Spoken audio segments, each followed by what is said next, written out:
Ladies and gentlemen, welcome to another edition of Pillar to Post here within the dungeon. I am the Dungeon Dweller. This is Pillar to Post, and I am your host, Pete Wall. It is June 9th, 2017, and yes, we have got news for you. So, before we get into all that though, I want to discuss about some new projects at hand here on Pillar to Post. There's going to be two new series coming up, and one of them was discussed on Shooting from the Hip, and that is a fantasy wrestling league based on how we would book Monday Night Raw and SmackDown. Now, we did a brand draft on Shooting from the Hip a few weeks ago, and basically, we were able to draft anyone from NXT and SmackDown and Raw and the UK division, as well as Cruiserweights. So, what I am going to be doing this weekend, it's going to start Saturday. I'm going to go on live stream, and we're going to do the first SmackDown, and it'll be done with the 2K17 game on the PS4. So, you have that. And I'm also working on one where it's based more on an indie perspective of wrestling. Now, these are going to be wrestlers you have never heard of before, because it won't be guys like Ricochet or guys from Lucha Underground or guys from, New Japan. It will not be like that. These will be one-off characters. Now, I am using some friends and some members of the Facebook community who play the wrestling app there, and we're going to institute their characters within the 2K17 game. So I'm going to be creating these wrestlers. Now, I'm going to start this probably in about 2 weeks from today, and it'll be an indie style version of 2K17 coming to youtube.com as well as vidme.com. So, for those, before we even get this show going into the news, I want you to do me a favor. Hit that subscribe button if you have not yet become a subscriber. Hit that little bell that gives you notifications every time I upload or live stream. As well as hit that like button, because I'm trying to get this I'm trying to get this channel to grow. I want the community to grow. Now, I want to put this out there. If you, the viewer, have a created wrestler with the 2K17 and it's uploaded to the PS4 network, tell me if you want them involved in this project of the indie scene that we're going to be doing, and I will include them. I will download them and include them, or you can give me the deets on what your character should look like and his characteristics and move sets and stuff like that. I'm trying to do something new with the 2K17 game that hasn't been done before. So we're going to do that, as well as, like I said, tomorrow, Saturday, we're going to start off with the Fantasy Wrestling League based on Raw and SmackDown. Tomorrow at around, I think I'm going to go for around 4 o'clock in the afternoon. I've got plans to work on the Polara project finally. Finally got some sunshine out here, finally got some tools I needed, so that's going to go underway as well tomorrow. So I have to pick and choose what times are good for me. Now, I didn't upload a segment of Pillar to Post on Friday, or I should say earlier, like Thursday night, upload it to Patreon or during the daytime, because I was very busy today for one. 2, there wasn't that much news to report yesterday. So I waited for tonight, seen what there was tonight, so I'm doing this podcast now. Also, I got to give my my sponsors a shout out, and today's podcast is brought to you by Audible. You can get a free audiobook download and 30-day free trial at audibletrial.com/pillar2post. Now, they have well over 200,000 titles to choose from, and any genre that you desire. And they are available for your iPhone, Android, Kindle, or MP3 player. So you can get your wrestling-related content audiobook, or you can get your fantasy fiction, whatever you want. It's all there. And you can take it wherever you go. All you have to do, click the link that's in the description below. And once again, it's audibletrial.com/pillar2post. And it helps the channel out, it helps Audible out, and you get something free out of the deal. Take advantage of this, please. Because you're not just helping the channel, man. You are helping the sponsors, Audible, and you're getting something in return. So, moving on. So, news you want, news you got. I'm going to skip all the links and everything that I usually give you. You know how to follow direction. Anywhere you want to connect with me, be it VidMe, be it Patreon, be it Twitter, Facebook, it's all in the description below. Okay, that's all I'm going to do for the intro. First topic on the news. Is Rusev planning on leaving WWE? There is a big question mark here, people, because it's not very sure what the hell's going on with Rusev. He put out a threat, month or two back, saying that if he wasn't going to get a shot at the WWE title, he was going to quit WWE and return to Bulgaria. Now, since then, we've seen him make one other video, and we haven't heard or seen from him since. So, this article has all to do with Rusev. So, former two-time United States champion Rusev hasn't been seen on WWE television in a number of months due to injury. But he's making a lot of people think it will be a lot longer. Now, the Bulgarian Brute has been out since May due to having surgery, and his debut on SmackDown Live was rumored to be coming soon. But the wrestling world is still without him. Now, some of his most recent tweets have a lot of wrestling fans thinking he is done with Vince McMahon's company. After the superstar shakeup in early April, Rusev was moved from Monday Night Raw to SmackDown Live, but he has yet to make his debut. Now, at the time, as reported by Sportskeeda, Rusev was still out of action due to a shoulder injury, which required surgery and kept him off the card for WrestleMania 33.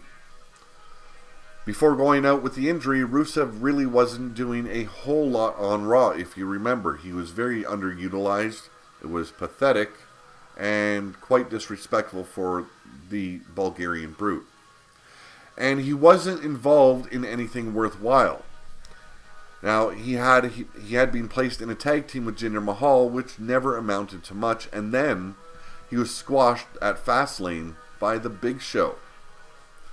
Now the question isn't when will he make his SmackDown Live debut, but is Rusev ever going to return to the WWE at all? So Wrestling Inc. has now pointed out that Rusev, who is very active on Twitter, has posted a rather cryptic tweet, and no one knows what it is about. There are plenty of people guessing as to what it may mean, but he hasn't really said anything about it. Now, Rusev tweeted, #ThankYouRusev. This was posted on June 6th at 9:10 a.m. Now, let's see. It says, yes, it is simply a tweet of him thanking himself with a hashtag he created. Maybe he's bored and just wanted to see if it would trend, or perhaps it is his way of telling the wrestling world and WWE fans that he's leaving. Now, that was on the morning of June 6th, and later that night, he decided to make another tweet. He let fans know that he had finished Harry Potter and the Prisoner of Azkaban, but there was much more to read into it all. Rusev tweeted, "Done and done. Now I have to watch the movie before I move on to Goblet of Fire. I'll have so much time now to read anyways. #blessed. So, he's going to have so much time to read now anyways. What on earth is that even supposed to mean? Now, when it comes to the internet wrestling community, cryptic tweets like this one are only going to fuel rumors and get people wondering what is actually going to happen. Now, the interesting thing here is that Rusev's former tag team partner has received a huge push as Jinder Mahal won the WWE Championship last month. Rusev's real-life fiancée Lana made her SmackDown Live debut last night, or I should say on Tuesday, and she has a title match against Naomi at Money in the Bank later this month. Very undeserving, I might add. This is just a really strange turn of events, and it could end up being nothing, but Rusev is truly making it seem as if he is parting ways with WWE. Now, of course, fans could be reading much more into it all than there really is, but the former U.S. champion isn't helping matters with his tweets. Despite being a mega heel throughout his time on WWE's main roster, the fans love to see Rusev as he makes for one of the more entertaining superstars in the company. Even if the company keeps him and Lana split up, no one wants to see him gone for good. Now, it could be that he simply wanted to get the hashtag #ThankYouRusev hashtag trending because he's bored from sitting out due to his injury. No matter what, more should be known soon about the SmackDown Live star and his status with the promotion. Now, I do want to say this about Rusev. I cannot blame him if he is upset with WWE at the moment. Clearly, he's been ignored, he's been underutilized, he's been put in bad situations throughout his tenure here in WWE. This guy was WWE champion material, and he's been reduced to fighting for the UK championship. I mean, not the UK, the United States championship. And that's about it. He gets squashed in big matches that you think that he should have won, as well as now, because of the shoulder injury, you see someone that's less deserving, as in Jinder Mahal, get that push that should have gone to Rusev, and you can see that it's actually working on the guy. You know, it's bothering him, and putting out cryptic tweets. Who knows what it means? Could he be leaving? You know what? I don't think anyone would blame him if he actually parted ways with WWE. Honestly, he'd probably find a bigger career in Japan or in the Indies. Because WWE, when they get the talent they want, they suddenly realize we don't know what to do with that person. It doesn't matter how good they are. You know, look at Finn Balor. Since his return, they had big plans for him. He was the first ever Universal Champion. Look at him now. He's basically just floating along. No direction. You know, what's going on? They want these guys to the point where they pay top dollar once they have them and they can't figure out what to do, or there's an injury that ruins the storyline.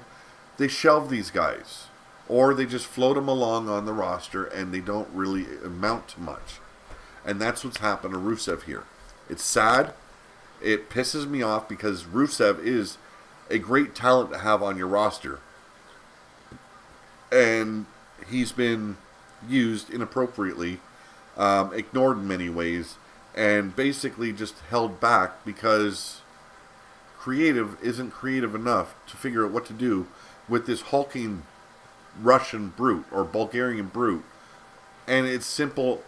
Simple arithmetics. Simple things with your mind, creativeness that you can use with this guy. It's a simple format you can put on this guy and it'll work.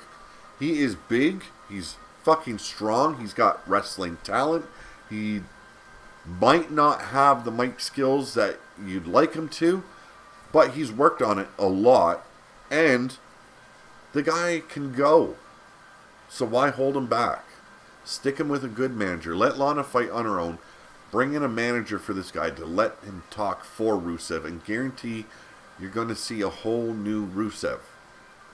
That's about all I can say. Let's move on. Lana's WWE SmackDown role. Now, source is Wrestling Observer Newsletter. Now, Lana is supposed to be a heel now that she has made her arrival on WWE SmackDown, but the Wrestling Observer Newsletter notes that it's almost guaranteed she will be a babyface with the gimmick she's been given. Now, it was noted that Lana is basically working in the role that was slotted for Eva Marie Eva is now focusing on her acting career and won't be returning to work for WWE. And yes, there is a huge sigh of relief in the wrestling community from hearing that. Now, I can't say she's not a beautiful woman. I can't say I hated seeing her in the ring, because she does look like a very beautiful woman. And you know what? I'm a guy, so I love seeing a beautiful woman. But when it comes to wrestling, I want my beautiful women to be able to also wrestle. That she was not capable of. Bye-bye.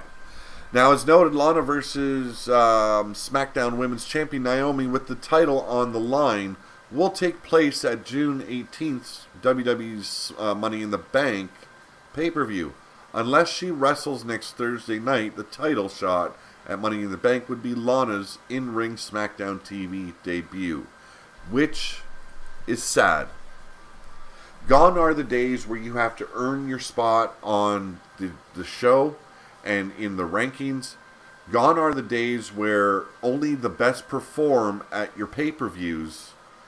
And in are the days where a nobody when it comes to wrestling skill, that has never debuted, that has never shown the fans what she can do in the ring, automatically gets a title shot. And it disgusts me. It is pathetic. It's a joke. And WWE, if they keep on going down this road, their ratings are going to continuously drop just like they have been. The only show I don't think it drops on is NXT. Other than that, you get your flip-flop of SmackDown and Raw. And believe me, it's been a flip-flop for way too fucking long. They need to sort their shit out.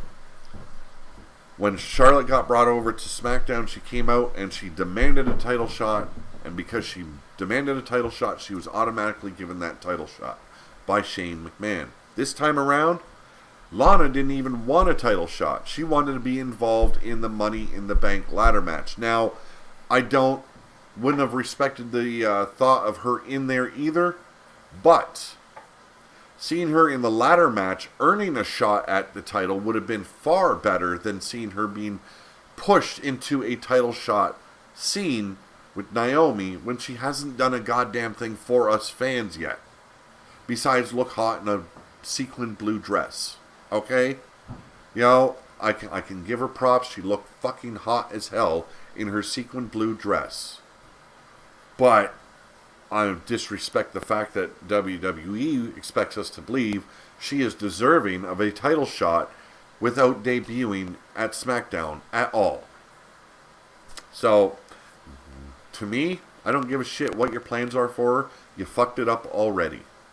And you fucked it up to a point where she probably will not be able to come back from. If she's strong enough and she's intelligent enough and she can move with the flow and not let the fans bring her down to the point where she feels defeated, maybe she's got a chance at coming back from this bullshit. But at the moment, I don't know. I really don't know. So moving on, we've got, let's see. What the hell do I got here? Oh, I messed shit up in my crap again. So, 2 Raw stars reportedly joining Total Divas cast. So, before I look that, I better look at this. No, okay, I just messed up something. So, we've got 2 new stars debuting on, or joining the Total Divas cast. Now, according to Pro Wrestling Sheet, WWE's Raw stars Nia Jax and Alexa Bliss will be joining the cast of Total Divas when the new season begins filming. The new season is set to begin in a few weeks. Now, after the final decision was made, and as we previously noted, Eva Marie will not be returning to the series, and producers were interviewing the female roster to find a worthy replacement. So you've got Nia Jax, which I kind of like because she is, when you look at the roster of the women, she is the most different woman out there. You can clearly see that for the majority of it, WWE looks for the thin, attractive, beautiful women. I'm not saying Nia Jax isn't beautiful. She is a very beautiful woman. She's got a very beautiful face. But she is on the larger side. And WWE likes to stay away from those type of wrestlers, it seems. So I think it's kind of good that Nia Jax gets a spot. Maybe we see a different side of her. Maybe we can find a way to kind of enjoy her a little bit more as a wrestler than we had before, because we don't get to see her very often. When she talks, is not very much. And her wrestling, yes, it's lacking. She needs more work on that. And I'm hoping that that is addressed in the near future. Update on Ric Flair's ESPN special. Now, the Wrestling Observer newsletter is reporting the Ric Flair ESPN 30 for 30 piece, which was originally set to air early this year, has been pushed back to January 2018. Now, the air date of the special has changed several times now. So, either they're going to play it or they're not. But, with his storied past and the mistakes he continuously makes, the drinking, the bullshit he pulls at bars, I can understand why they keep on pushing it back and forth.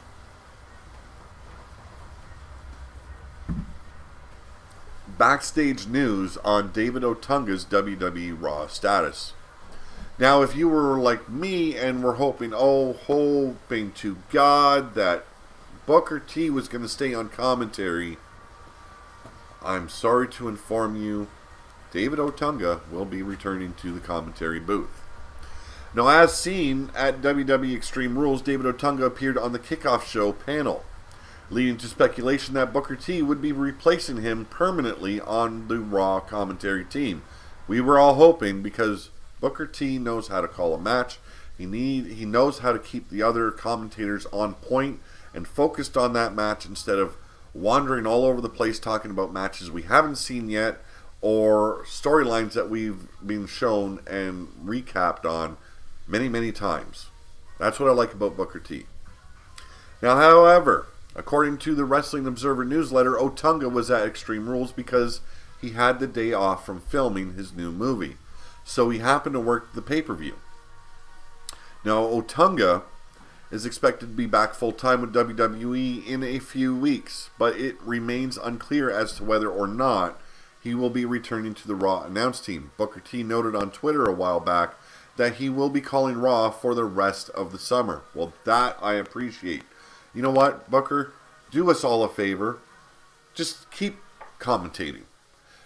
Give the WWE a reason not to put Otunga back in that position. Send him somewhere else. The UK series is supposed to be starting soon.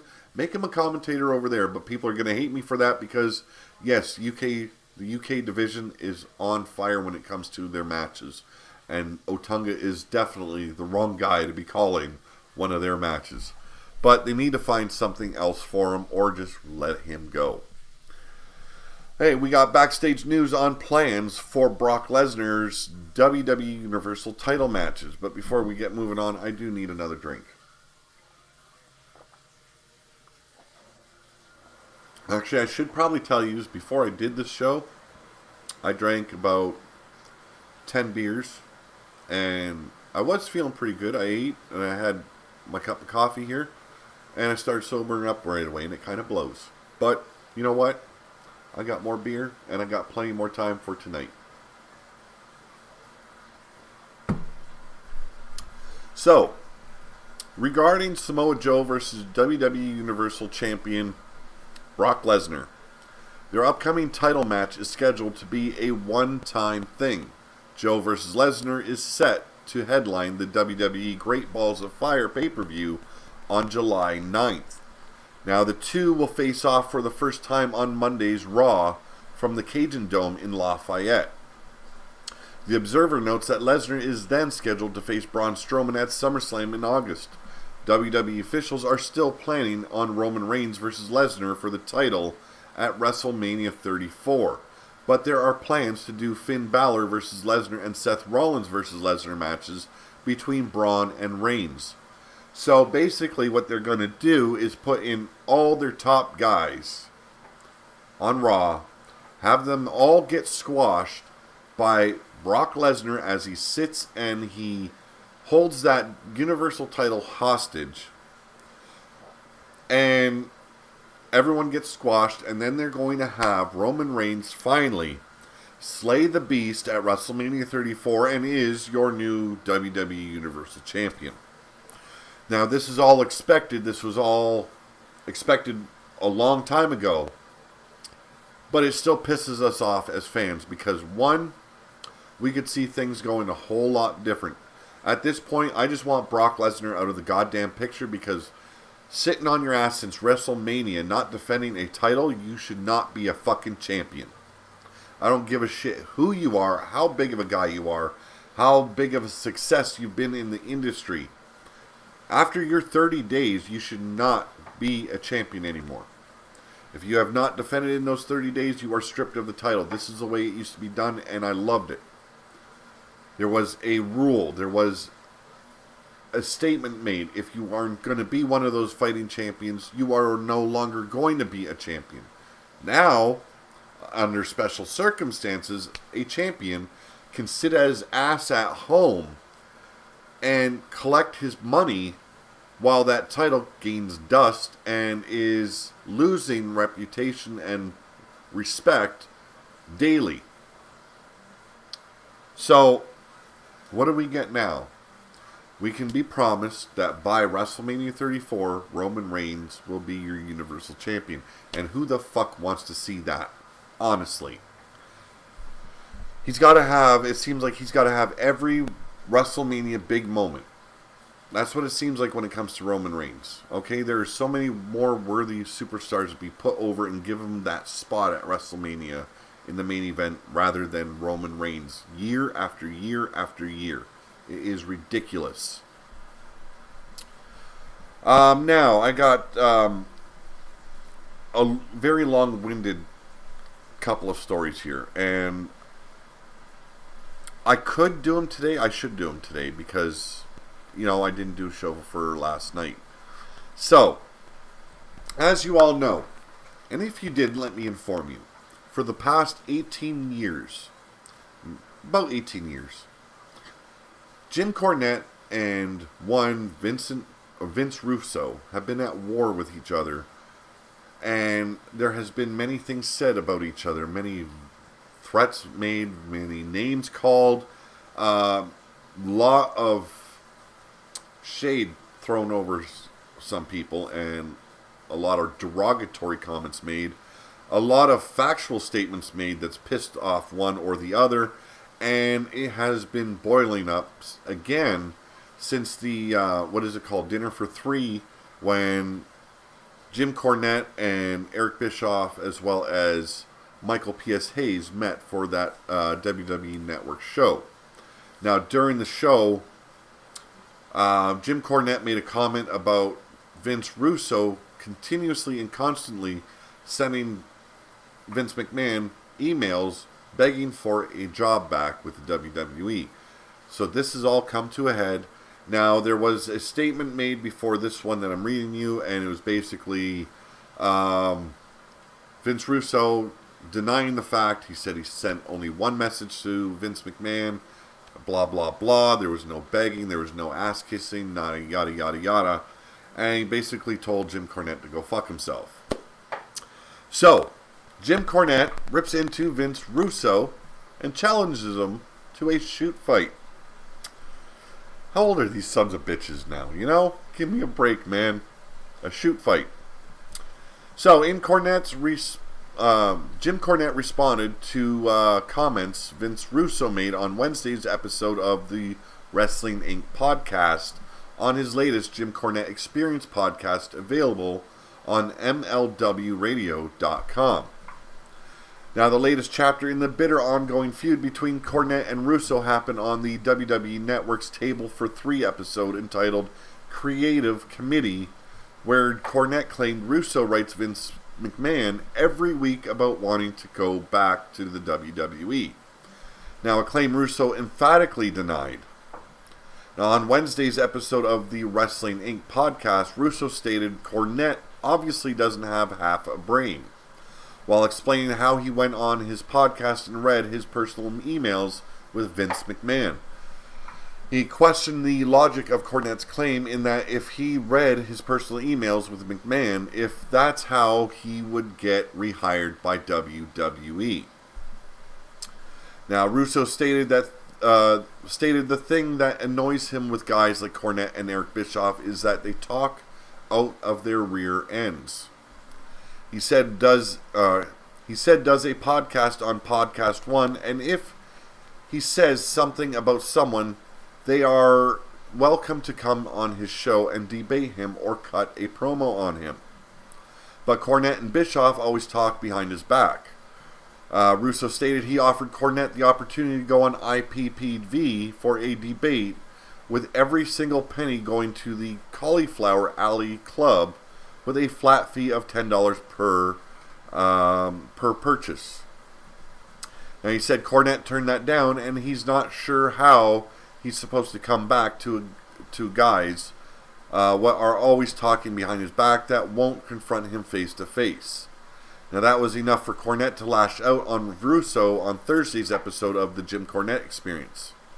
Jim Cornette went on to say, "So, you want to make challenges about going on people's podcasts and giving the money to charity and all this other stuff. 'Cause you know that ain't gonna happen. 'Cause we got nothing to talk about," Cornette ranted. Goes on to say, "But I'm making you a legitimate offer. I swear on my mother's grave, if you give me a date, a time, and an address, I will meet you there and I will bring $5,000 in cash, as long as the rules are no cops, no guns, no knives. And what happens, happens." Jim Cornette got some balls, man. He goes on to say, "And if you don't fucking take me up on that, you piece of shit, then shut your fucking dick liquor from now on," Cornette says. I love Cornette. When he goes off, everything is just open. He goes on to say, "'Cause I'm sick and fucking fed up with you, and everybody else is too. You've been found out. Nobody believes in you anymore. Everybody knows what you're all about. You've stabbed everybody in the back you've ever worked with. You've killed guys' careers with your goofy gimmicks. You've made the wrestling business a fucking joke with your fucking ad, or ADD, goddamn booking, and your Jerry Springer show horse shit. And most of all, you're a piece of fucking shit, and I will prove it. Send me the date, the time, and the place, or shut the fuck up." And he ends it with a nice fuck. So, that's Jim Cornette's response to Vince Russo. Now, there is the other end of this story. The comeback. The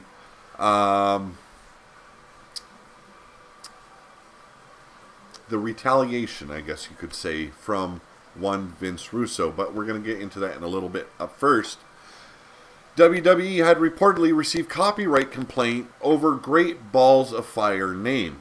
No wonder why. But let's read what this has to say. On this week's episode of Dinner with the King, host WWE Hall of Famer Jerry the King Lawler and Glenn Moore discussed WWE's usage of the Great Balls of Fire name. Now, Lawler revealed that WWE and Jerry Lee Lewis, who owns the usage of Great Balls of Fire, worked out a deal at the during the show anyway. Now, my personal attorney here in Memphis is Joe Barton. Good friend of mine and my attorney, Lawler said. I got a phone call from Joe a few weeks ago, and Joe also represents Jerry Lee Lewis. And Joe said, "Hey Jerry, do you happen to know who I would contact at the WWE about copyright infringement?" I go, "What? What are you talking about?" He goes, "Well, we understand they are doing a pay-per-view called Great Balls of Fire, and Jerry Lee has that phrase trademarked. He has ever since they recorded the song. Good on him." Now, he goes on to say, "So, I put him in touch with the WWE people, gave him a name. Apparently, he called them and got everything worked out. Not only are they using the name, they are also using Jerry Lee's song, which is awesome. I think it's total horse crap, calling it the Great Balls of Fire." Now, they also ended up changing their previous poster and logo for the show. After many complaints by fans stating that and joking that it looked phallic, it looked like two balls and a penis, they changed it. Now it looks totally different. And I will grab that picture and I will have it as my thumbnail when I post this on YouTube. Let's see. Update on Austin Aries not working WWE TV this week. Now, as noted, Austin Aries told Busted Open this week that he might be taking a little break and that he has been nursing some nagging injuries. Aries was wearing kinesio tape during his match with WWE Cruiserweight Champion Neville at last Sunday's Extreme Rules pay-per-view and has not wrestled since that match. He goes on to say, I've got some stuff going on, but just to be fair, you could probably say that for a lot of guys in the locker room. It's kind of part of what we do. I don't think anyone is ever 100%, Aries told Busted Open regarding his injuries. He goes on to say, so I got a couple of things going on, and obviously at this point, it might be a good time to take a little break, which really could consist of 2 days to just adjust some of those things. And try and get my mind and body right, and then come back and figure out what's going to be next and what the direction's going to be. Now, Aries noted in an interview with USA Today that he was actually at TV this past Tuesday, but just wasn't used. He is also slated to work this weekend's Raw live events. So, I don't know why they all jump to conclusions right away if he's going to leave or not. Every wrestler that comes to a point when they've been working hard, when they've been pushing beyond their boundaries, they need to take a break. They need to heal those nagging injuries. They need to nurse themselves as close to 100% as possible. That's all he's doing. It's a good thing. And I can't wait to see where he goes from here, where he left off. He lost 3 times now to Neville. Didn't win that Cruiserweight title. So what is in store for Austin Aries when he comes back? Hard to say. I really hope he doesn't get buried, though. So Impact Wrestling reportedly paid fans to attend TV tapings in India. This is how low Impact Wrestling has become. Now, according to the Wrestler Observer newsletter, Impact Wrestling paid fans in Mumbai, India, to attend the recent Impact Wrestling TV tapings. Now, the venue used for the tapings was actually a television studio which holds 500 people. And everyone in attendance was paid 250 to 400 rupee. So, you work it out to American, it's between $3.80 and $7.60. Now, that might not be a lot of money in the U.S., might not be a lot of money in Canadian. But 250 to 400 rupees, I don't know. That probably puts a lot of food on someone's table out in India. Who knows? Now, additionally, the Observer notes the fans were told in advance who to cheer for and who to boo. And they were told the heroes would be entering from one side of the ring and the villains would be entering from the other side. Wow, that is fucking sad. The fans reportedly did a great job following the instructions, and the talents like EC3 had legitimate heat, while Mahabali, Shera, and Sanjay Dutt were very over. Well, of course, they were over. I don't agree with this. Yes, wrestling is very new to India. Like big corporations, Impact's now not any big company, but so be it. But paying to have your audience appear, I don't know. I don't know what the hell is wrong with that company. Obviously, their shows are shit. That's a big problem.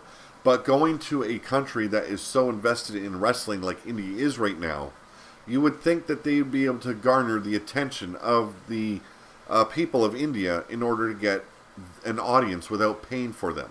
How fucking stupid is TNA management to begin with? Now, of course, it's not a whole lot of money, but it just shows how bad your show actually is. I think you need to put it to bed. John Cena addresses accusations of burying younger talent. He also goes on to speak about being protected in WWE. Also, fans not wanting to see him WrestleMania